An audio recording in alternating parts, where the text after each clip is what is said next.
Yop tout le monde, c'est Darkkiller et aujourd'hui on se retrouve sur Battlefield 3 et je suis accompagné de The Darkstar. Salut.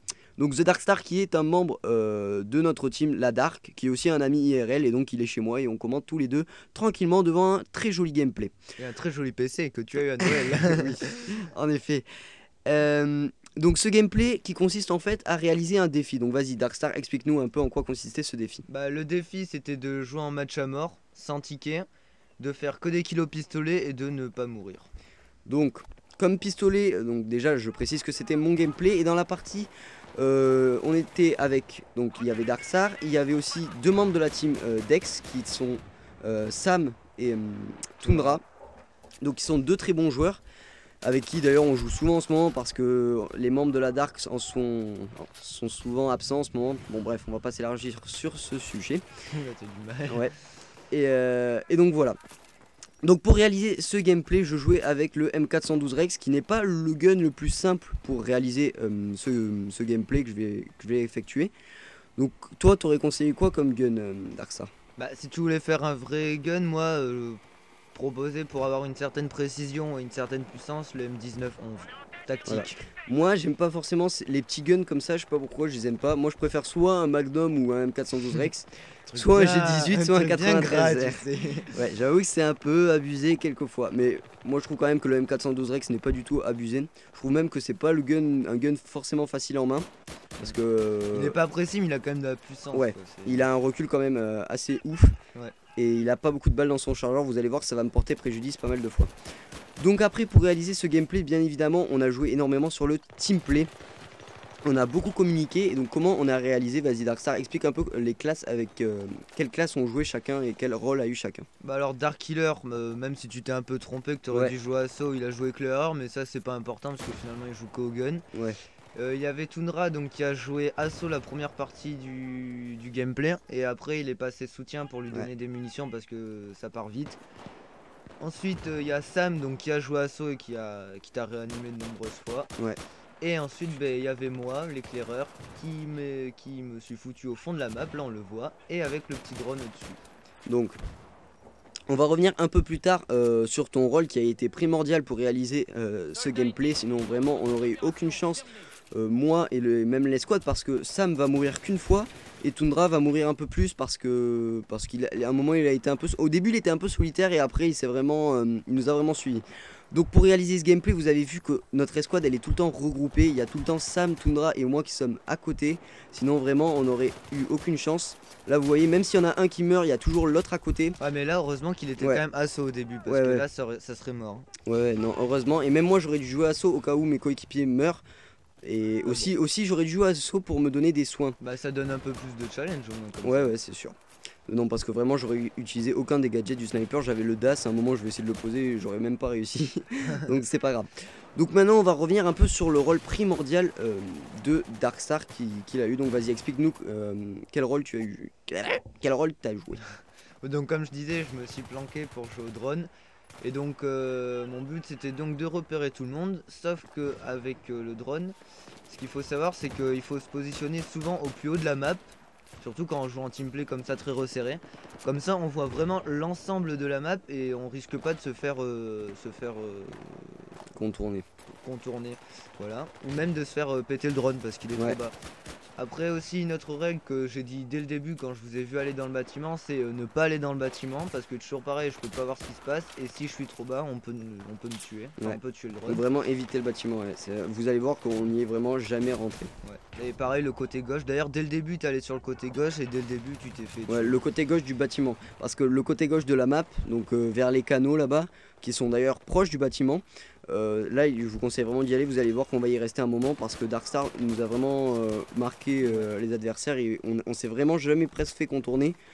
Notre escouade n'est jamais morte entière vu que j'étais toujours là minimum, vu que je ne suis pas mort dans ce gameplay. Dans la partie, s'il y avait la conversation on n'entendait que moi. Oui. Non mais c'est vrai, Darkstar vraiment nous a permis de vraiment réaliser ce gameplay en marquant tous les joueurs et vraiment cette map est vraiment appropriée pour réaliser ce défi. Elle est vraiment petite et resserrée.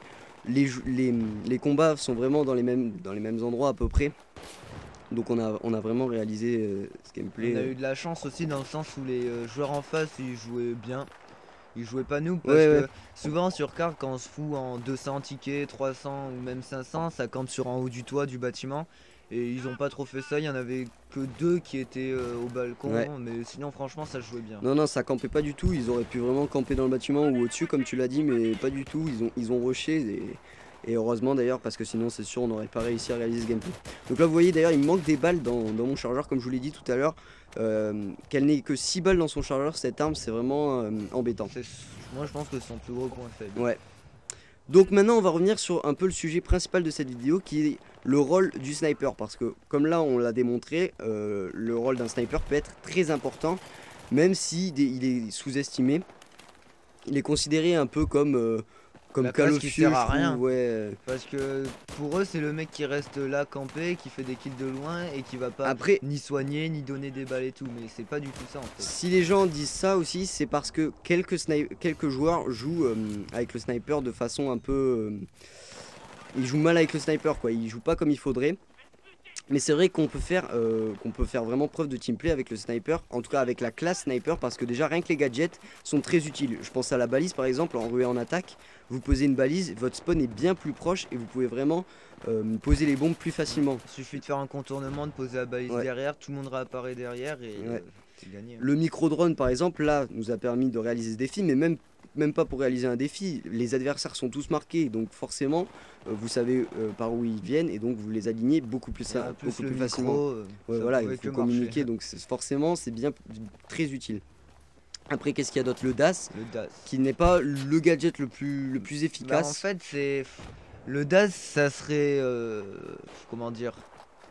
C'est pas noob, mais ça serait le plus noob dans le sens où on se met là, on fout le DAS à côté, on snipe et s'il y a un mec qui arrive, on se retourne et on le tue. Ouais. Ça sert plus à ça, ou alors Ouais, sur les un personnes qui objectif campent à ou- côté de leur DAS, c'est vrai que c'est pas top. C'est vrai que c'est un peu noob. Bah après dans Battlefield, un snipe on peut pas dire qu'il campe parce que il faut l'avouer, Battlefield est point de vue réalisme mieux fait au snipe. Et un snipe à la base c'est pas fait pour faire ce qu'on voit dans Ouais. un Call of ou un truc comme ça, donc Après, c'est un peu dur de dire qu'un snipe campe quand après même. parce que- on peut très bien rusher avec un snipe aussi. Oui, oui. Mais le problème c'est que là c'est pareil. Quand on parle de... Bon, comme on l'a vu dans tes vidéos de chaîne communautaire, c'est du SVD, enfin des snipes à verrou. Ouais. Mais c'est beaucoup d'entraînement et la plupart du temps, un snipe Ouais. qui rush, il est soit à l'UMP, soit à la PP, ou alors Ouais, c'est un c'est clair. M417 viseur holo ou Ouais, un c'est clair. SKS. Alors moi, les snipers qui m'énervent un peu, c'est les snipers qui se mettent en ruée en attaque et qui campent dans notre spawn, donc qui nous aident pas du tout à armer la bombe. Quand il y en a 4-5 avec toi qui font ça, Oui, c'est vraiment chiant après, parce que c'est t'as sûr, l'impression d'être tout seul ouais, à voilà. rusher. C'est la classe. il y en Après, a pas besoin peut-être de qu'ils beaucoup. aident, peut-être qu'ils aident. Oui, c'est Mais, une classe dans la partie, t'en as besoin de 2-3, pas Voilà. plus. Après, en défense, en ruée par exemple, je parle beaucoup de ruée, je sais pas pourquoi, mais Bah, parce c'est... qu'on fait beaucoup ce mode. Ouais, voilà. Bah, c'est un mode très courant sur Battlefield.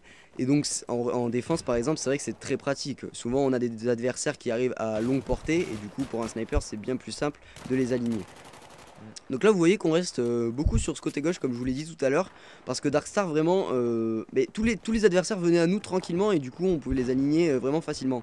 Et vu que Darkstar, en plus, nous disait qu'à chaque fois, on avait des ennemis partout, on n'osait pas trop rusher un peu partout. On voulait vraiment... Bah, fallait pas surtout. Ouais, voilà, faut vraiment rester dans une zone pour vraiment pas... Déjà, on est resté un peu middle au début, mais vraiment ce côté-là, je pense que c'est le mieux pour réaliser ce défi.